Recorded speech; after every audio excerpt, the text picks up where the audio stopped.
Spain को पीछे छोड़कर भारत कोरोना से सबसे बुरी तरह प्रभावित दुनिया का 5वां देश बन गया है। इसी बीच स्वास्थ्य मंत्रालय के 2 स्वास्थ्य अधिकारियों ने यह दावा किया है कि कोविड-19 महामारी भारत में 3 महीने बाद यानी मध्य सितंबर के आसपास खत्म हो सकती है। इस निष्कर्ष पर पहुंचने के लिए गणितीय प्रारूप पर आधारित विश्लेषण का सहारा लिया गया है। रिसर्च में यह पाया गया है कि जब गुणांक 100% पर पहुंच जाएगा तो यह महामारी खत्म हो जाएगी। ये विश्लेषण और research online journal epidemiology international में प्रकाशित हुआ है।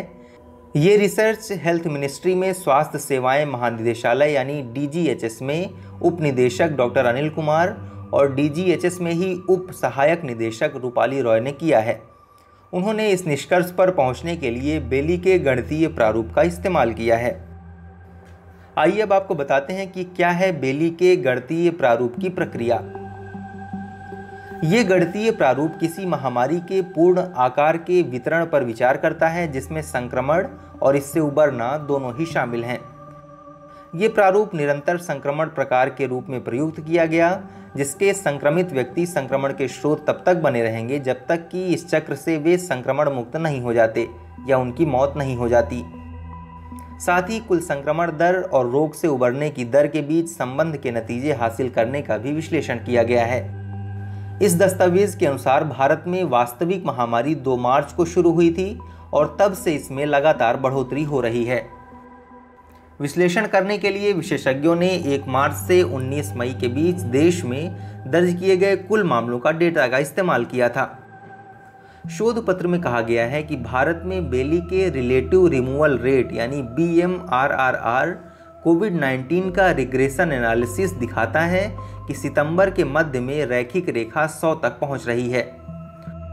तो यह समझा जा सकता है कि उस समय संक्रमित की संख्या हटाए गए रोगियों की संख्या के बराबर होगी और इसीलिए गुणांक 100% पर पहुंच जाएगा। उन्होंने चेतावनी देते हुए कहा कि यह एक स्टोकेस्टिक मॉडल है और परिणाम इसके चारों ओर के माहौल पर निर्भर करेगा। आपको बता दें कि भारत शनिवार यानी 6 जून को स्पेन को पीछे छोड़कर कोरोना वायरस वैश्विक महामारी से सबसे बुरी तरह प्रभावित दुनिया का 5वां देश बन गया है। अमेरिका के जॉन्स हॉपकिंस विश्वविद्यालय के अनुसार भारत में कोविड-19 संक्रमण के मामले बढ़कर 2,45,670 हो गए हैं। पिछले 24 घंटे से भी कम समय में भारत इस महामारी के मामलों की संख्या की दृष्टि से इटली और स्पेन से भी आगे निकल गया है।